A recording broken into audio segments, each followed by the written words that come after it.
How to see tagged photos on Facebook. Hello and welcome to our channel Whizz. In this tutorial I'm going to show you how you can easily see tagged photos on your Facebook app.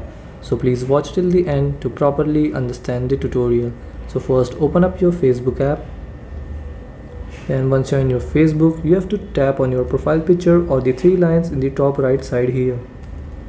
And then tap on your name. And then once you're on your profile, here you will see this more option. Tap on it, and then here you will see the option of photos and reels. So select photos, and then here in your photos you will see tagged photos, mobile for uploads and etc. So we want to see tagged photos, so tap on tagged photos, and here you will see all of the photos in which you are tagged in. I don't have any photos, but if you have, you will see here all of the tagged photos of you.